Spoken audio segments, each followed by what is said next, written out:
La vérité des vérités TV vous présente votre émission Le Cœur de Dieu.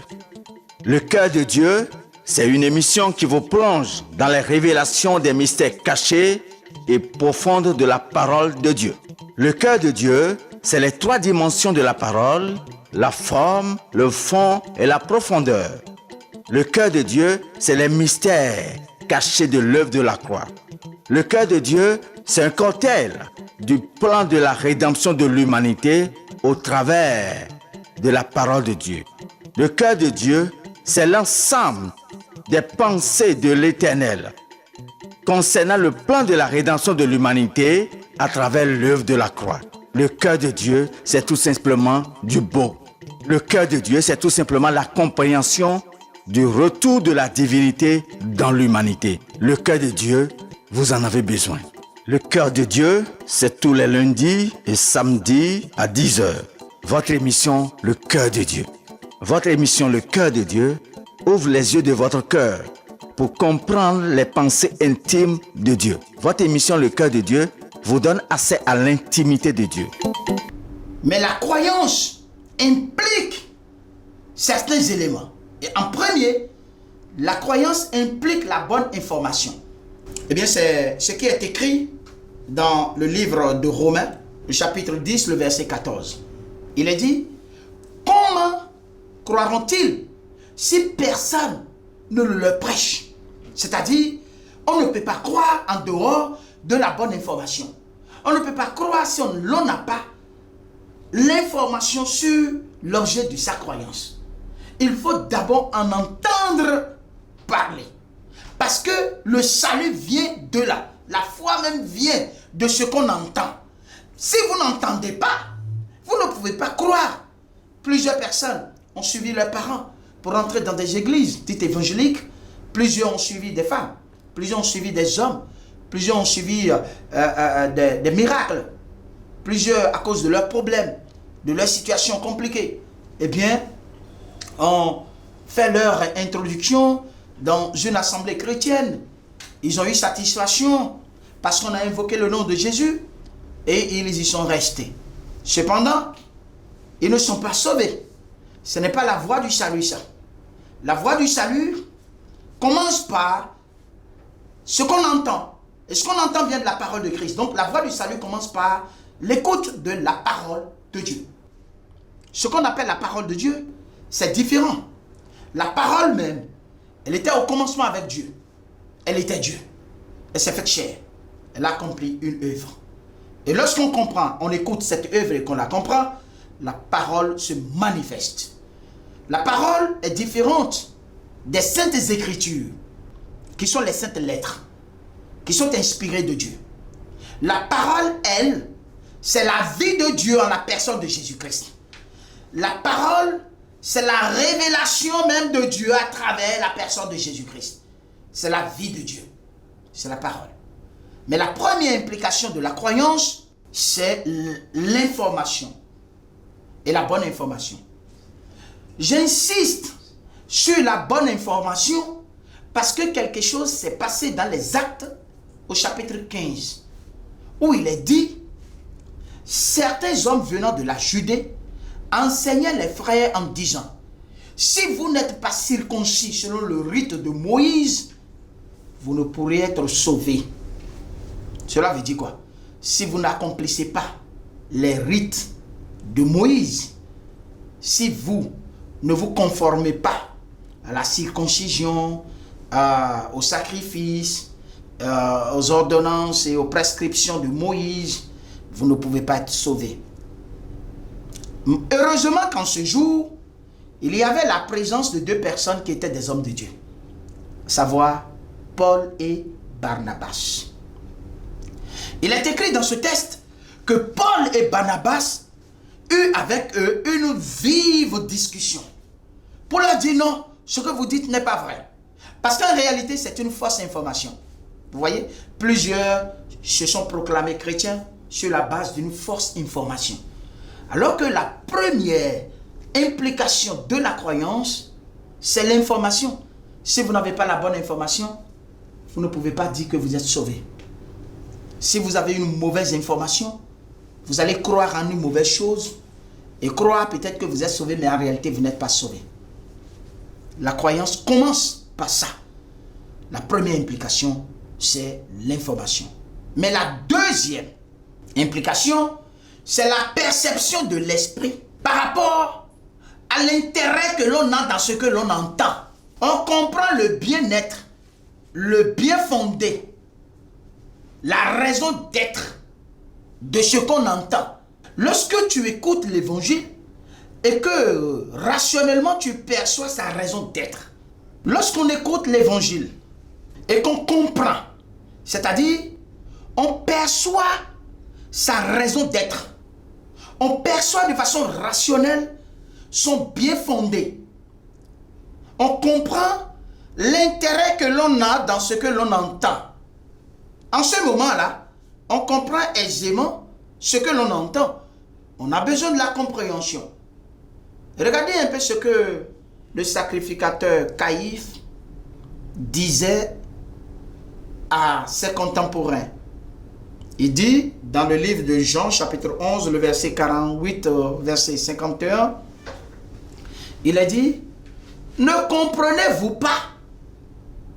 Réfléchissez et comprenez qu'il est de votre intérêt qu'un seul meure pour le peuple, afin que toute la nation entière, le peuple entier ne soit pas détruit. » Ça, il faut percevoir ça.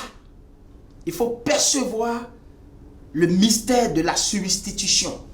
Quelqu'un qui prend votre place. Si vous n'avez pas perçu ça, vous n'avez pas encore compris l'évangile. Est-ce que vous trouvez normal que quelqu'un meure à votre place? Que quelqu'un réponde à vos crimes? Que quelqu'un se charge de vos péchés? Si vous n'avez pas compris ça, c'est que vous n'avez pas encore cru. Parce que, il est bien dit, Jésus l'a dit dans une parabole. Il dit, seule la semence qui est tombée le long du chemin désigne ces personnes en qui, eh bien, l'on a semé la parole, mais n'ayant pas compris. Si vous n'avez pas compris, si vous ne percevez même pas de façon rationnelle, de façon intellectuelle, de façon normale et logique, qu'il est de votre intérêt qu'un seul meure pour vous, si vous ne percevez pas ça, comment donc vous allez croire? Vous ne pouvez pas croire. Il faut d'abord percevoir cela. C'est un peu comme si quelqu'un vous doit une grosse somme. Et puis vous, il ne vous a pas payé. Et vous mourrez. Si vous êtes mort, qui va réclamer la somme? Est-ce un ami? Est-ce une connaissance? Est-ce une autorité? Non. Il faut un membre de votre famille.